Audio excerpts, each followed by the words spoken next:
Today, the Senate exercises one of our unique and most important constitutional responsibilities, the debate and ratification of a treaty.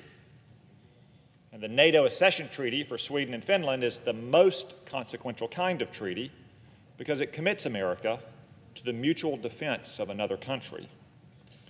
We commit, along with our NATO partners, to come to Sweden and Finland's defense if they're attacked, just as Finland and Sweden will come to our defense if we're attacked. It's a weighty matter indeed. I want to explain why, if one honestly considers all the circumstances and weighs all the evidence, I don't believe this is a close debate at all. If Finland and Sweden join NATO, the alliance will unquestionably be stronger. The risk of war and of America being dragged into war will decrease in Europe. And Vladimir Putin's unprovoked war of aggression against Ukraine will backfire in another significant, lasting way. I'll note at the outset how unusual this moment is. Finland and Sweden are historically neutral countries. Sweden has refrained from joining military alliances since the days of Napoleon. Once Finland obtained independence a century ago, it also charted a course of neutrality, even after the Soviet Union invaded Finland during World War II. Now, these historically neutral countries have petitioned to join NATO. Why? Sweden, and especially Finland, have always lived closer to the bear's den and thus had a different relationship with Moscow than we do. But now the Russian bear is rampaging, mauling a sovereign country on its borders that's not in the ranks of NATO. Finland and Sweden naturally want to avoid Ukraine's fate. They've concluded, reasonably enough, that there's strength in numbers. And they're right about that. If I were sitting in Stockholm or Helsinki, I'd want to join NATO too. But we're here in the United States Senate. What matters to us, what should matter to us, is what's in it for us.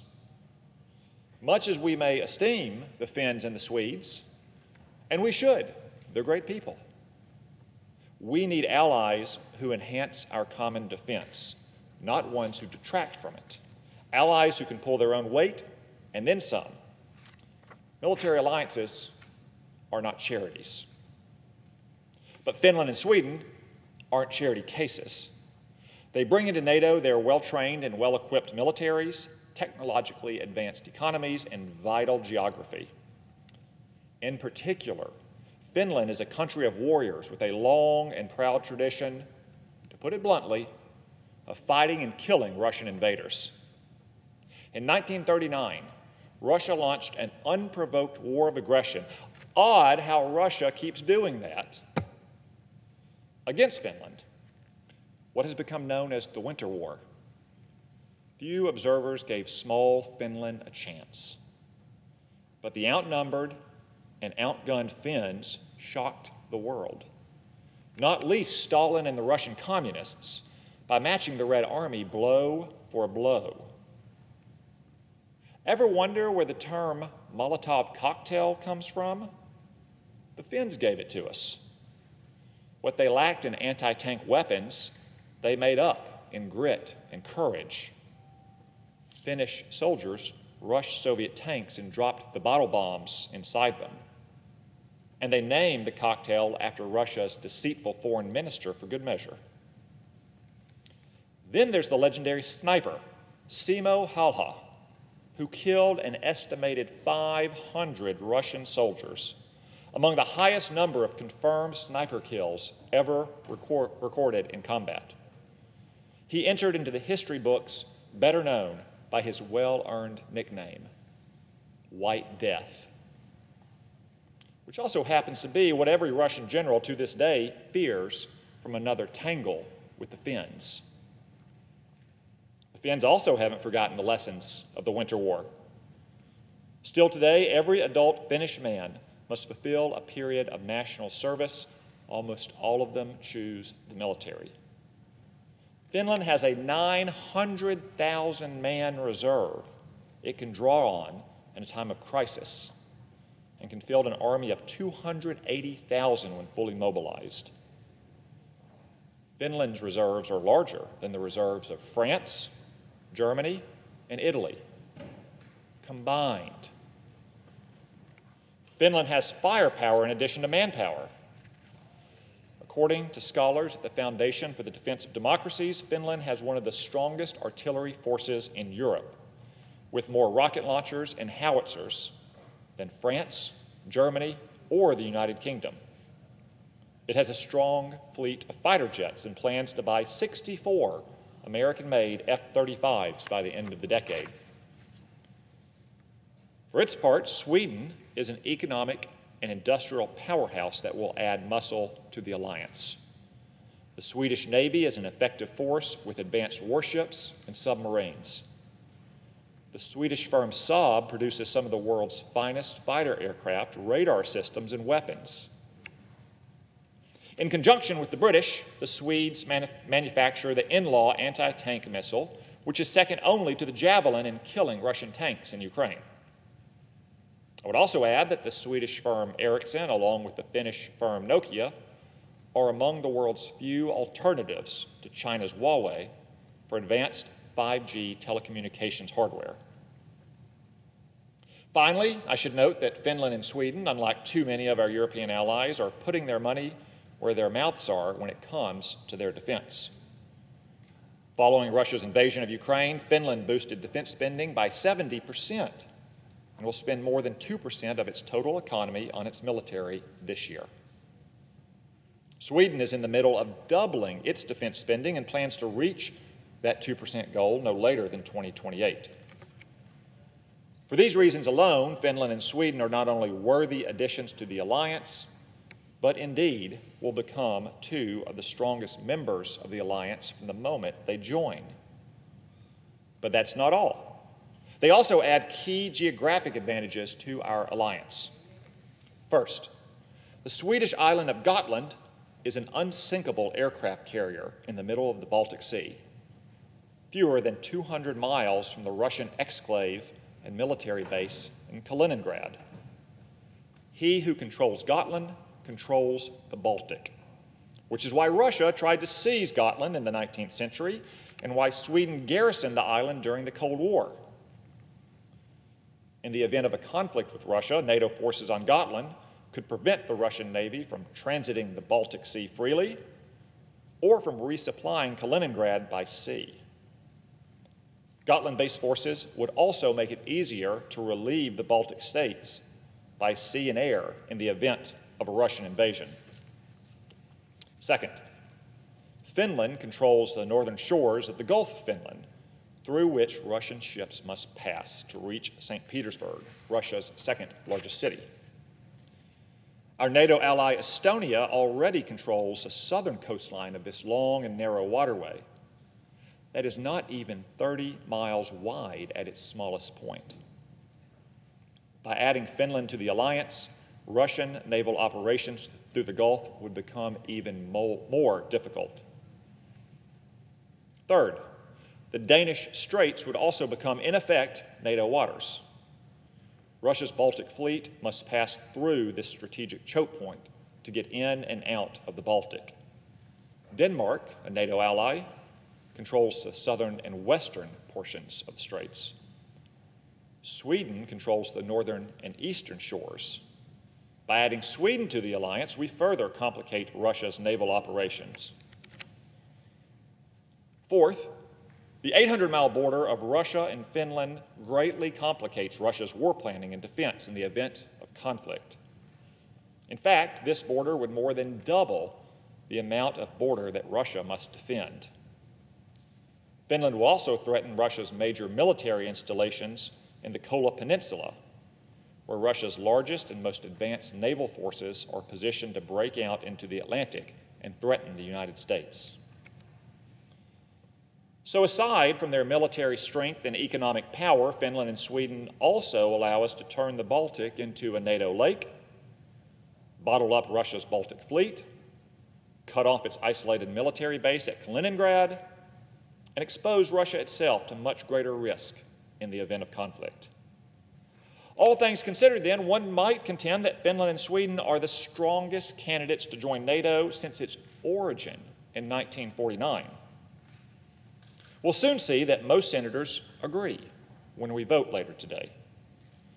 And really, how could one disagree?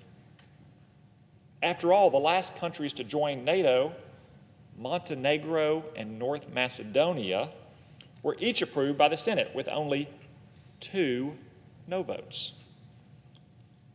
Those countries brought their own case for accession to NATO. But let's be honest.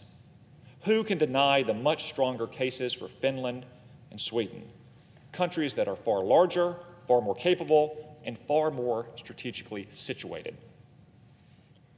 It would be strange indeed for any senator who voted to allow Montenegro or North Macedonia into NATO to turn around and deny membership to Finland and Sweden. I would love to hear the defense of such a curious vote.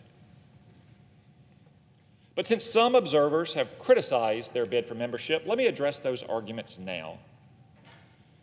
The most basic argument isn't really directed at Finland and Sweden, but at NATO itself. Some critics say America shouldn't pledge to protect countries halfway around the world. But these critics are 7 decades too late. We're already treaty bound to defend more than 24 nations in Europe. Whether we support this treaty today or not, we will still be treaty bound to defend those nations.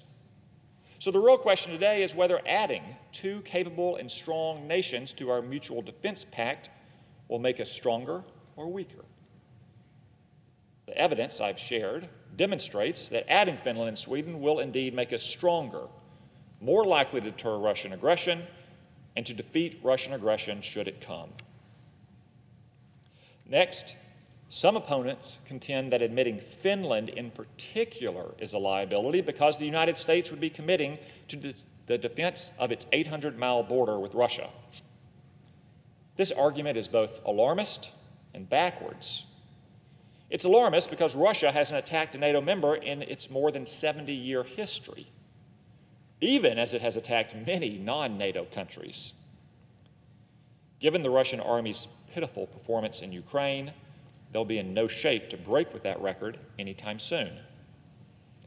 And of all European nations, Finland is probably the least likely to be attacked by Russia after the searing trauma of the Winter War. White death is a strong deterrent. Moreover, these critics are thinking about this issue backwards. As I said earlier, it's Russia that has to worry about its long border should it attack our allies. NATO is a defensive alliance, always has been, always will be. Neither Finland nor any other NATO country has any plan or desire to invade Russia. But should Russia ever be tempted to attack NATO, the Finnish border creates nearly insurmountable war planning dilemmas for the Russian General Staff. To borrow what U.S. Grant told his commanders about Robert E. Lee, rather than worrying about what Russia might do at Finland's border, Russia should be worried about what NATO would do if Russia attacks us. Putin seems worried after all. He blustered and threatened consequences if Sweden and Finland sought NATO membership, but he meekly acquiesced once they did. Still, other critics say our main strategic focus should be on China, not Russia. I agree. China is the greatest long-term threat to the United States. But admitting Finland and Sweden to NATO enhances our common defense, especially our defenses in Europe. A NATO that is stronger militarily, economically, and geographically in Europe is a NATO that needs to lean less on American power. We ought to welcome strong, capable allies in Europe who can free up the American military to focus more on the Pacific theater. That's doubly true when those allies have key companies like Ericsson and Nokia that can also help us beat China in the global technology race. Others have objected that the majority of NATO members are currently failing to pay their fair share towards our common defense. I agree here too. I'm tired of freeloading, grandstanding friends. But how is that a criticism of Sweden or Finland? As I said, Finland already pays its fair share, and Sweden has charted a clearer path there than have many current NATO members. And both nations are doing so for a reason more durable than diplomatic sweet talk: perceived danger. Some claim that expanding NATO will provoke Russian aggression. But the fact is, NATO expansion is the result, not the cause of Russian aggression.